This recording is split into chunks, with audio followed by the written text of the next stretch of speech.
नमस्कार, स्वाद रेसिपीमध्ये आपले खूप खूप मनापासून स्वागत। तर आज आपण सॉफ्ट आणि स्पॉन्जी असा रवा मँगो केक बनवतोय। तर रेसिपी शेवटपर्यंत नक्की बघा आणि रेसिपी आवडली तर रेसिपीला लाईक करायला विसरू नका। तर मँगो केक बनवण्यासाठी या ठिकाणी मी एक पिकलेला मँगो घेतला आणि स्वच्छ धुवून घेतलेला आहे।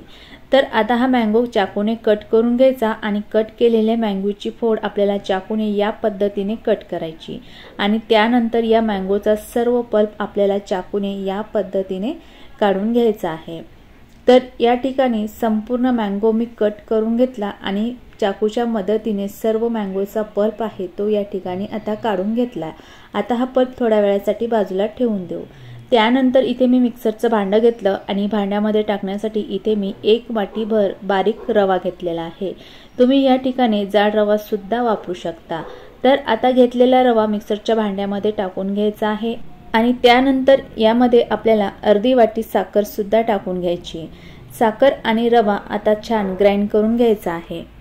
तर इथे मी रवा आणि साखर ग्राइंड करून घेतली आहे। तुम्ही बघू शकता साखरेसोबत रवा छान ग्राइंड झाला आहे। आता या मिक्सरच्या भांड्यामध्ये आपण ज्या वाटीने साखर आणि रवा मोजून घेतला आहे त्याच वाटीने 1 वाटीभर दूध टाकून घ्यायचे। त्यानंतर केकची चव छान येण्यासाठी यामध्ये 2 चमचे मिल्क पावडर टाकून घ्यायचे। त्यानंतर आपण जो मँगोचा पल्प काढून घेतला आहे तो संपूर्ण मँगोचा पल्प या मिक्सरच्या भांड्यामध्ये टाकून घ्यायचा आहे आणि त्यानंतर आता हे सर्व साहित्य परत एकदा छान ग्राइंड करून घ्यायचे आहे।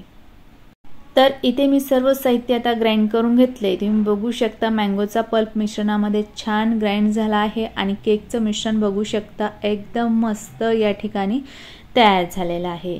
तर आता हे ग्राइंड केलेलं मँगो केकचं मिश्रण आपल्याला एका बाउलमध्ये काढून घ्यायचे। तुम्ही बघू शकता एकदम मस्त आणि छान या ठिकाणी केकचं बॅटर तयार झाले आणि मँगोच्या पल्पमुळे या बॅटरला रंग सुद्धा छान आलेला आहे।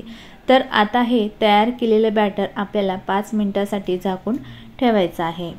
त्यानंतर केक बेक करण्यासाठी इथे मी एक स्टीलचा डब्बा घेतला आणि या डब्याच्या आकाराचा इथे मी बटर पेपर कट करून घेतला।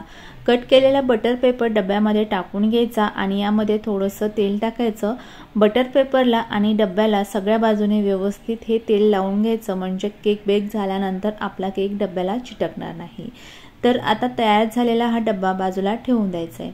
त्यानंतर इथे आपल्या मिश्रणाला सुद्धा 5 मिनिटं झाली आहे। 5 मिनिटांनंतर हे मिश्रण परत चमच्याने असं मिक्स करून घ्यायचं आहे।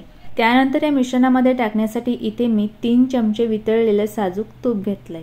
तुपाऐवजी तुम्ही या ठिकाणी तेल सुद्धा वापरू शकता पण तुपामुळे केकची चव खूप छान लागते।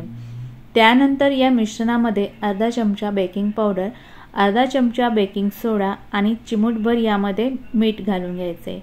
त्यानंतर आता हे केकचं मिश्रण परत आपल्याला छान 2 मिनिटं असं चमच्याने फेटून घ्यायचं म्हणजे या केकच्या मिश्रणामध्ये आपलं तूप, बेकिंग पावडर, बेकिंग सोडा आणि मीठ छान मिक्स होईल।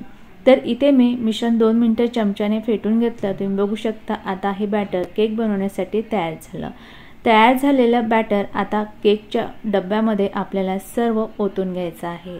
बघू शकता एकदम परफेक्ट असं केकचं बॅटर आपलं तयार झालेलं आहे।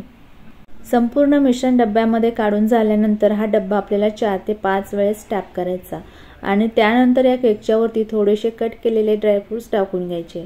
ड्रायफ्रुट्स ऐवजी तुम्ही या ठिकाणी टुटी फ्रुटीचा सुद्धा वापर करू शकता। त्यानंतर आता हा केक बेक करण्यासाठी ठेवायचा आहे।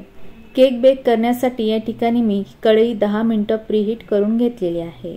तर आता या कढईमध्ये एक स्टँड ठेवायचं आणि स्टँडच्या वरती आपला केकचा डब्बा ठेवायचा आहे। कढईच्या वरती ताट झाकून ठेवायचं आणि मिडियम आचेवर हा केक 25 ते 30 मिनिटं बेक करून घ्यायचा आहे।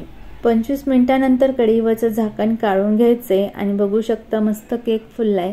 आता या केकमध्ये आपल्याला चाकू टाकून बघायचा आहे। तर या ठिकाणी बघू शकता चाकू एकदम क्लीन आलेला आहे। असा चाकू क्लीन आला तर समजून जायचं की केक छान बेक झालेला आहे। तर या ठिकाणी गॅस बंद करायचा आणि हा केक थंड करून घ्यायचा आहे। तर या ठिकाणी केक मी छान थंड करून घेतलेला आहे। केक थंड झाल्यानंतर चाकूने आपल्याला हा केक असा साइडने मोकळा करून घ्यायचा आहे।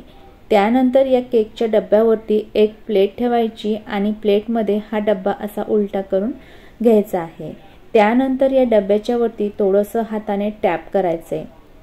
आणि त्यानंतर हा डब्बा हाताने असा वरती उचलून घ्यायचा आहे। तर या ठिकाणी बघू शकता अगदी मस्त असा हा आपला केक डब्यामधून निघालेला आहे। त्यानंतर या केकच्या वरती लावलेला बटर पेपर आहे तो आपल्याला काढून घ्यायचा आहे। तर या ठिकाणी बघू शकता अगदी मस्त जाळीदार मऊ लुसलुशीत असा आपला रवा मँगो केक तयार झालाय।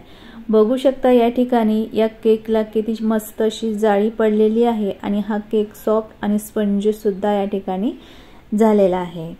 तर तयार झालेला केक आता कट करून बघूया। तर तुम्ही बघू शकता एकदम मस्त मऊ लुसलुशीत या ठिकाणी रवा मँगो केक तयार झाला। केकला रंगही खूप छान आलेला आहे आणि अगदी सोप्या पद्धतीने या ठिकाणी आपण मऊ लुसलुशीत असा रवा मँगो केक तयार केला आणि हा केक चवीला तर भन्नाटच लागतो। तर माझ्या पद्धतीने असा रवा मँगो केक तुम्ही नक्की बनवून बघा आणि ही रेसिपी तुम्हाला कशी वाटली कमेंटमध्ये नक्की सांगा। रेसिपी आवडली असेल तर रेसिपीला लाईक आणि चॅनलला सबस्क्राईब केलं नसेल तर प्लीज सबस्क्राईब करा। परत भेटूयात पुढच्या व्हिडिओमध्ये, तोपर्यंत बाय बाय, टेक केअर।